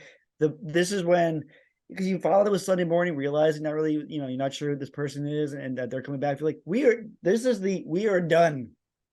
Finito. Because after this, it's all it gets into a motivational song, it gets into a song about realizing the world again is bigger than you. It's about ending the relationship again, and then about the last. So like that's why I think it's here, because structurally, through the flow of the album, this is where the big breakup is. Well, it really, yeah, that makes a lot of sense, Phil. I think I appreciate that. We're at the lowest moment kind of the story, and then we're going Yeah, into act three afterwards. But what I think is so powerful about this song is there's a simplicity to it. It's just it's boiled down these to a very simple thing don't the chorus, don't speak, I know just what you're saying, so please stop explaining, don't tell me because it hurts, don't speak, I know what you're thinking, I don't need your reasons, don't tell me because it hurts. It's so suffice in being like, stop, there's nothing else to say, we know it all, we know we're all, the pain is here, there's nothing going to change this. Our memories, they can be inviting, but some of them are altogether are mighty frightening. It's like it just, that's why I think Shawnee said like the 90s breakup song. I mean, you could apply this to any breakup in anybody's life. It just, Yep. My favorite line in the song is as we die, both you and I, with my head in my hands, I sit and cry. And the way she sings, I sit and cry, just like it's one of those songs that if I'm in the car by myself, man, I'm turning that up. I'm pounding on my steering wheel and I'm singing my soul out to anybody who's next to me. yeah, it's cathartic too. It's like it Yeah. feels sad and you feel the emotion come on when you're listening to it, but like you feel like you've gone through something by the end of it. Yeah. And I think that's this is why we listen to music. This is why we listen to sad songs, and because they actually in some way should make us feel better somehow because we're not Hmm. alone in this. Um, the video, while we know based on what we know that she had broken up with Tony and like that this was probably about that, the song takes on a different meaning as the band explodes because yeah. there is a crisis that happens in the band and then it's played out in the video, and that crisis comes back to the cover of this album. It's the focus on Gwen and the pushing back of the band. And it's like it's a tale as old as time. I mean, they talk about this in the 2001 brilliant film Josie and the Pussycats. It's a big part of that too, where the front person becomes kind of like the band to the Mm-hmm. to the media, and this video is brilliantly displays. I mean, the band is aware of it. They're aware of this conflict, and they're actually putting it on display. And they actually act it out in the video, where like there's a photo shoot, and the photographer actually pulls Glenn forward, like pushes the other guys back, and they're all like, "Wait, but we're in the band." And then she sees their look of disappointment that she's the one being kind of brought to the front. I always thought that was one really brave of them to kind of tackle this head on and use this song as a way to kind of show that they're going through this. And can we talk about real quick, we jump a few albums forward here. When she covered or they covered oh my God, it was just in my head. It's My Life. It's My Life, thank you. It was the very last song that they had released for a very long time, right before she went and did her solo stuff. And the video is her killing off each one of her bandmates. Yeah. And in the end, it's just her. And I'm like, wow, like it's so poetic and it tells such a story of what's actually happening. I thought that was really cool. I love Yeah. in this video when they vote her out. Like the little thing, it's the little things in this video I think is great where she like reacts to like they all have their hands up and you all know that's what they're voting her out. Like Yep. it's hilarious how that little moment says so much. It's a great video. I remember watching it and going like, this band's a little different than I thought. Like at first I was a stupid kid who like didn't gravitate toward female singers for the longest time because I was just stupid. And I'll admit it. But I remember watching this video and going like, this is a little different. And this is because I came to No Doubt at this point. It took 3 songs for them to get me. And I finally came in with this one because I was like, okay, this is relatable. Like who does like being like 15, 16, this song dropping, you're like, same. I know what you feel. I know what it's like. Mhm. Yeah, I got you. I mean, as an adult, I understand this song. You know, it's like it doesn't. Yeah. It never ends. It never ends. This song. This is. I mean, well, yeah. This is. Secretly, not so brilliant. secret. It is. I want this song in concert to be followed up by Ex-Girlfriend. Oh, that's another good one. That's a good idea, Phil. I hope they do that at Coachella for Shawna when she's there in the desert. I just feel Fingers crossed. like there'll be an amazing one too of going from this into that. That'd be so great. That's great. Yeah, we're playing Don't Speak. Here it is. Yeah, I know. Don't Speak. All right. There it was. Don't Speak. Well, I had a good cry. Thank you for that. Yeah, I always do. Always do. You know, and then I have to tell myself, you can finish this podcast, Jeff. You can do it. Which is the title of track 11. Let's go to the disco. Here we go. It really is. We've wiped away the tears and we're at a disco. Yes. Yeah, I like that it's so upbeat, but at the same time, she's like, you know, 1 minute here, the next you're gone. Let's make an end to this sad, sad song. But like, maybe she's referring to the previous song. Yeah. But yeah, like it's such a bop, but you don't realize how like meaningful the lyrics are until you actually stop and listen to it. I feel like this one and the next one are like hinting at what Rocksteady will eventually become. No, a different kind of pop, but like it's showing that like, oh, we're not just a rock band, we are a dance pop band. Mm-hmm. I will say, as they grow in their career, we hear less and less of the horns, which makes me a little sad because like I'm a ska girl through and through. So, but I still love the music. So. Yeah, that's one of those things where bands like please continue to grow bands. I do appreciate that, but also understand that like I might not go with you. And that's okay because you've got your spot. I have a spot with with you and I'll remember that and I'll keep that with me. But you may go other places I don't feel like going, and that's okay. That's okay too. Shawna, are you a fan of Jeff Rosenstock? I'm not familiar. Okay. One, you should listen to Jeff Rosenstock. Okay. And he did an album called he's like an indie punk, awesome like singer-songwriter, but he has a band and they're really smart lyrics and he's really insightful. But he had an album come out, I think 2021, and it was called No Dream. And he grew up, he was in a ska band on Long Island called ASOB, the Arrogant Sons of Bitches. Yep. And I'm familiar. Yeah, and he did Bomb the Music Industry. And now okay. Yeah, I've seen them before. Oh, great. So check out his albums. But what he did was, because he is a ska kid at heart, he remade No Dreams and called it Ska Dreams and did a ska version of the entire album. And that's amazing. Unbelievable. Anyway, just wanted to throw that in there. Yeah, I'll have to check it out. Thank you. Phil, you could listen to it too. Well, thanks. We give you permission. No, I appreciate that. So I can do it, is what you're telling me. Yeah. Yeah. So yes, you can. I think you can. It's total bop as far as part of the song goes. It makes complete sense to follow. Don't Speak because like we're like broken up, you know what? But you can get over this. Now, I remember saying earlier with the obstacles because that's a douchebag come back. It's like this is where Hey You and Climb kind of come back, where Yep. you've got this little sequence of like strangers, generally, people changing, realizing people changing Sunday morning to breaking up and don't speak to being like, we can overcome adversity and you can do it. Because you can do it. It may take time, but you can do it. I love to so let the bygones be bygone and let's make an end to this sad, sad song. So basically, like, Yeah. okay, what's done is done. I'm over this. Let's be done with this sadness and let's move forward. Yeah, and they do. Sometimes you just gotta dance.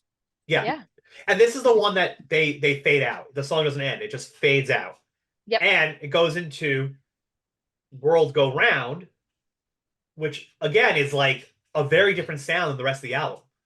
It's Mm-hmm. very similar, I feel like story-wise to different people talking about trying to find a way to exist in a world that is so fast-paced, but also understanding that um, the mark that you leave on the world, like make it better, be a better person, find other ways that don't destroy the planet, destroy other people's lives, like be better. Jeff, it harkens back to we did Bad Religion earlier this year, to Marked, the song Marked by Bad Religion. And Yeah. like Shawna, maybe just think of it that it's like everything we do leaves a mark on somebody or something or some place or like that. And that's what this song's really kind of getting to, is like acknowledging the fact that you can impact yourself, on the people, the environment by the little things you do. And so be aware of those things to actually try to make good things. Like I try to compost as much as I can. It's what I do. Little things like that. I'm that weird guy at the grocery store. I have bags. I don't take the plastic bags. I bring bags with me to put the fruits and veggies in so that I don't throw it away in the bag. Phil, I love that you just said I'm the weird guy who does that, and I'm just thinking about how you're in New Hampshire and me in Los Angeles, and like the weird person is the person who doesn't bring their bags. It's just me, but like up Yeah, here, it's like I bring my own shopping bags into the grocery store. I bring my own like the fruit and vegetable. Oh, good job, Phil. Fruit and vegetable bags. It's like I bring my own, so I can put them in, so I can reuse them all the time. Mhm. I have a million canvas bags. I'm at that point in my life where I look at a canvas bag and I'm like, what could I do with this? Like, what can I put in this bag? Yeah, that's where I'm at. I can If all appreciate that. I don't compost yet, but it's something that I do want to start doing. But so the town that I live in, a couple years ago stopped picking up recycling because it wasn't they were losing lots of money and the town was just like, we have to cut back budgets. This isn't anything we can do anymore.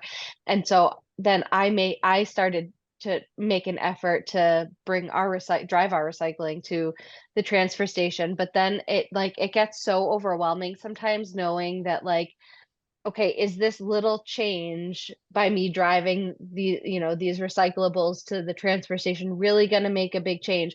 How else can I make the world better? Like, okay, stop buying plastic, especially for water. Like you have Yeah. reusable bottles, use that for your water and, don't if you get takeout, don't take the plastic just little things like that. And it's the way our world is going, it's scary. And I don't want to leave the world in a worse place for my children and for their children. And it's just I think that's why I relate to this song and to yeah, different people so much. yeah. I agree. I think you said it perfectly. Those two songs really are looking beyond the individual and looking at the community of the world, right, Phil? Mm-hmm. Right. Community, not competition, Jeff. That's what it is. Yeah. Well, track 13 is called End It On This, but don't be fooled by the title. We're not ending this No, album because this is the no. penultimate song. Penultimate. No, we're not going to end it on this. Jokingly, I I say that we're going to end up on that, but you good, Sean. I would say I love this song. Like this is just a song that like you cannot not jump up and dance to. I like you can't if you hear it live, I feel like everybody's going to be, skanking around, and like it's just such a like not it's almost like a right before the breakup Yep. anthem. Like give me one last kiss. 1, 2, 3, 4, the years went flying by, they soared, and it's my gut feeling it's not happening for me. So like realizing that this relationship or whatever you're in, it's just not going to work out, but you just want one last hurrah before everything ends. Yeah, she knows they have the protagonist knows she has to end it. You see, it's hard to face the addict that's inside of me. I want to fill my glass up with you constantly, like I love aware that it's a that. problem, right? Mhm. This is going to have to come to an end. It's facing the truth that this has to end. It's best for everybody that this ends. And we're gonna end it on this. I appreciate that we get back to like a Scotch song toward the Yeah, end and kind of I, like reminding folks like, okay, because we went, because there's you can do it, it's like a dancing thing, the world go around, it's like a little country here or there, like it's got the kind of vibe to it, and then you get back to like, okay, all right, back to familiar. Where I know where the band's going, I'm like, okay, I can get behind this, and there's like this going back into like a ska punky kind of feel to it. So I appreciate that we return audibly yes, to that. yeah. It's a really well way to bring it because especially because the last song is going to tie the whole thing together, and Phil's going to explain to us why with his dissertation. The Apparently. last song is called track 14, Tragic Kingdom. It's the titular song on the album. We've already Phil mentioned how it was a nickname someone made for the Magic Kingdom, which was Disneyland, which I assume growing up in Anaheim, it's it's your world. I mean, you are that's the reason people know Anaheim is that's where Disneyland is. Mhm. Opened in I've been 1965. I've been to both Disneyland and Disney World, and I will say I feel that Disney World is superior. I used to think that too, Shawna, and then I became a Southern California resident, and I Yeah. learned what makes Disneyland to me better than Walt Disney World is Walt Disney World. Don't get me wrong. Walt Disney World is a huge, all-encompassing experience. Like you need to spend days there, right? Yes. There is Yeah. something, I hate to use the word magical, but it's Disney, we can say it. There's something magical about having a Disney park in your local area that you could go for a day and you disappear from the world around you. And I think that being close to it makes it is what makes it so special. I will say I do need to experience it again because when I went, it was probably about 10 years ago, and they were doing a lot of construction. Some of the rides were closed, Yeah, and like walking on the paths, there were like walls up while they were doing construction. So it wasn't, I mean, granted, I went in October too, so it wasn't peak season for them. So I do feel I need to experience it again. And neither of my kids have been to Disneyland. They've only been to Disney World, so I want them to be able to experience that too.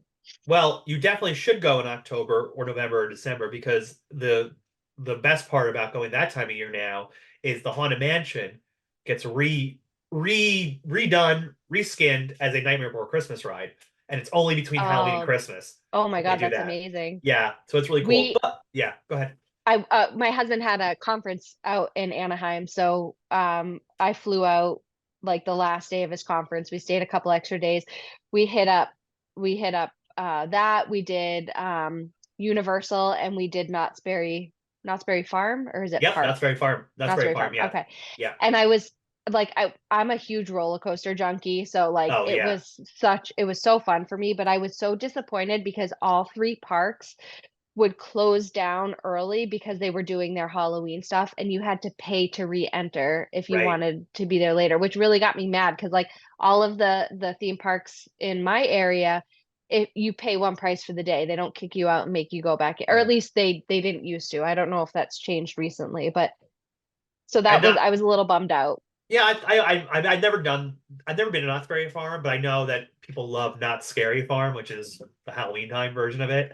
Uh, but I definitely have more money than I did 10 years ago, so I feel like if we do make that when we make that trip, we'll definitely opt in for the Halloween stuff so Cool. that, we'll budget for it, we'll experience it. I didn't really know what to expect because that was the first time I had been to all three of those parks. So That's cool. Well, I'm actually glad you didn't like your Disneyland experience because I think on a surface level, this song is literally complaining about the changes Disneyland went through yes. in their time from their childhood to now. So I Yeah. imagine that they were probably born in the 70s, so they probably were like kids in the 70s, 80s kids. And what I'm taking from it is that Disneyland used to be more of a local amusement park. And Mhm. the Disney Corporation over the years realized their money is in their parks. And it just became this like super, you know, I don't know, commercialized. They bought everything. Like now it's Star Wars, it's Yeah. Marvel, and it's Pixar. It's but it used to be very much like Disney stuff and very like Affordable for portable. a whole Yeah, yeah, family to go, and now it's just not. It's something that you have to save up for most families for a very long time. Like growing up, my mom always promised me that she was going to take me to Disney one day, and I didn't grow up poor, but we were middle class yeah. family, and my parents could just never afford it. And the first time I went to Disney, I paid for it myself, and my mom was devastated because she's like, I wanted to be the one to take you. I'm so sorry. And I'm like, it's okay. Well, the cost is big in the song, right? Like, oh, once Yep. a magical place, over time it was lost. Price increased the cost. Now the fortune of the kingdom is locked up in dungeon vaults. The other part of this, which I mean, I just love. Oh, again, this is one of the songs that like I never really kind of like got to or never really listened to a lot Hmm. of and never really thought about. I'm like, I didn't realize this was like their experience of growing up at Disneyland and it becoming what it did. But they pay homage to a king whose dreams are buried in their minds. His tears are frozen stiff. Ice school I drips love from his that. eyes because like the old the old tale that Walt Disney is frozen somewhere.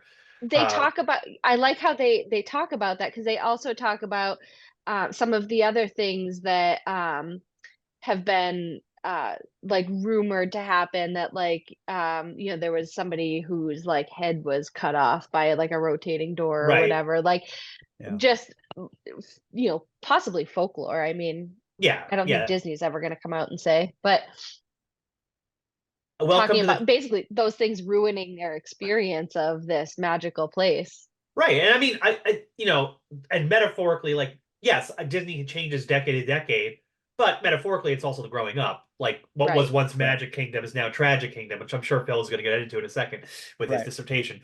That, But I just want that's to point based. out, Yeah. I just want to point out the welcome to the Tragic Kingdom. Cornfields of popcorn have yet to spring open.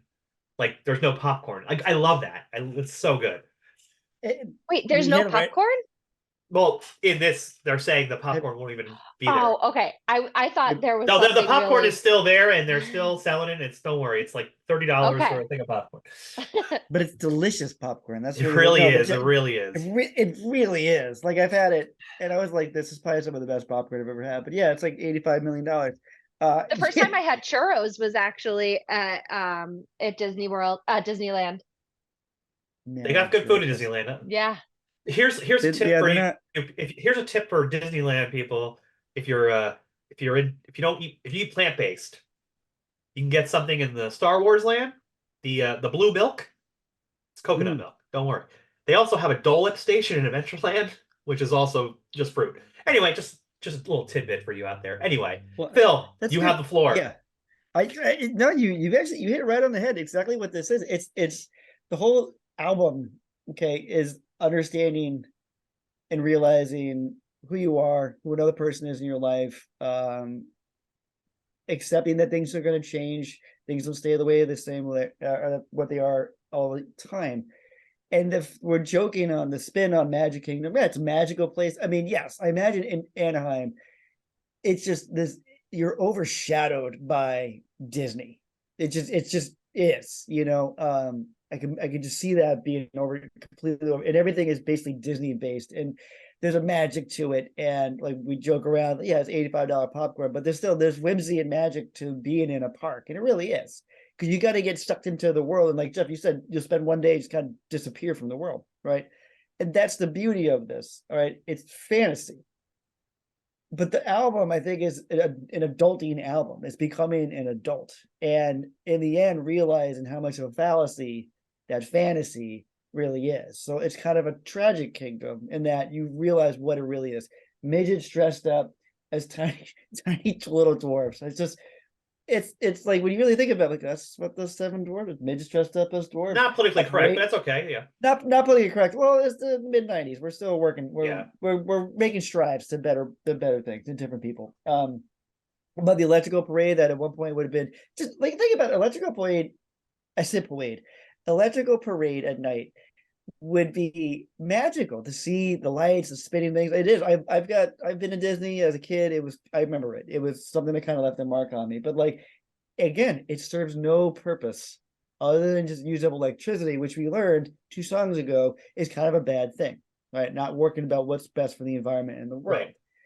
And that's all this is. This is the culmination of realizing you are now an adult. And maybe when you were 16, things were a little better and you kind of wish you could go back to being 16 and naive and everything back into whimsy. There you go. Professor Douchebaggery over. Thank you. That was really well done. Thank you. This I say this is the best like horn song on this album. Yeah. I love how the ending of the song really builds up the excitement. It gets louder and then it just kind of collapses and all the instruments start to get out of sync and it makes me think of like kids running into the park and they're all excited and then towards the end of the day like they're all just tired out, they're cranky. Mhm. They just want to be home and collapse and go to bed because they're so exhausted, and that's just kind of what the ending makes me think of, like the excitement to get there and then just the tiredness of it all.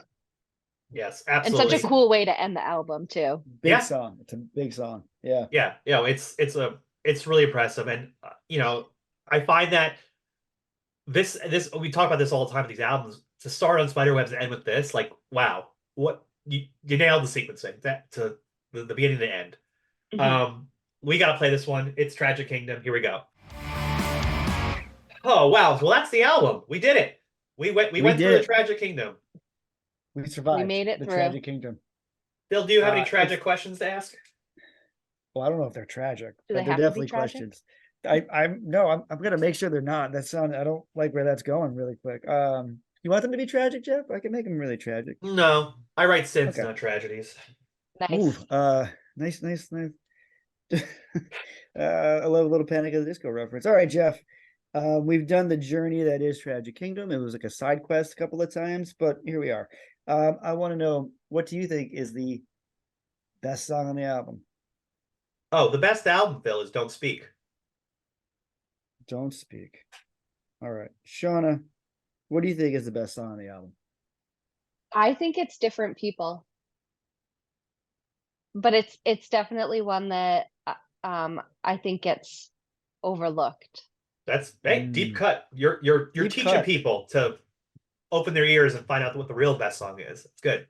Yeah, that's true. Yeah, no, the real best song is Spiderwebs. It's opening up the album. Gonna be, we're all gonna disagree on that one, which is great, which is what I love it when we get into that. I just think it is probably one of my favorite album openers ever. It just sets a tone really quick. I think it's a great I think that's the best song. We're gonna start right at the top. Jeff, what song on the other end of the spectrum are you going? It just doesn't have the magic for you. What song are you gonna skip? Uh, this is a tough one, but I think it's gotta be. I like it. I know why it's there. I don't need You Can Do It. Hmm. Okay. Shauna, what about you? What is the song you're going to skip? For me, it's gonna be Sunday Morning, not because I don't appreciate it. It's just because I abused my listening powers and listened to it too much, and now I'm just kind of burnt out on it. That is we've listened to these songs for years, decades even, and Yep. it does get to a point. I know I get that feeling way sometimes with things from like Dookie. I'll get that way, Yep. but like, what, if I hear Basket Case one more time, I myself might become one. I don't know. But I'm going to agree with Jeff on this one. I actually think You Can Do It is the song I'm going to skip. Mostly because I think The Climb does it better. Yeah, I think That's that's ultimately why. what I Yeah. think. Yeah, I think The Climb just does it better. Jeff, what do you think is the sleeper song on this album? Well, you think I would say 16 because I discovered it and I love it so much, but I actually Right. think it's for me it's Tragic Kingdom because I feel like it's it's such a well, just based on your dissertation, like there's so much going on with that, and it really sums up what this album was about. And I think it's an incredible song. Shawna, what about you? What do you think is the sleeper song everybody's I sleeping think on? it's different people. I think that I know it's also my favorite, but I feel like I wish people would appreciate that song more. I think you are the first person to ever do that, say that their favorite song is also the sleeper song, and I love that you went for that. Yeah, this is exciting. This is an exciting moment in the I Millennial Diner history. A lot of it is firsts today. a lot of first today. First, second person, first time to have a person come back to talk about one album. We did, like we said, we had some people come back to talk about the You Didn't Start the Fire. We didn't start the fire. But so we have that. I'm gonna agree with Jeff actually again. I think Tragic Kingdom is the sleeper song. I think it is. It's honestly because I think this album is a quasi conceptual album without anybody really picking up on it. And Tragic Kingdom is the summation of the album. Therefore, I'm gonna go with that. But I'm also going to now add the different peoples on my list, just because I'm like, you know what? If Shawna thinks it's both the best and the sleeper, I'm going to give that another listen. So parentheses, different people. I'll even put that in there. All right.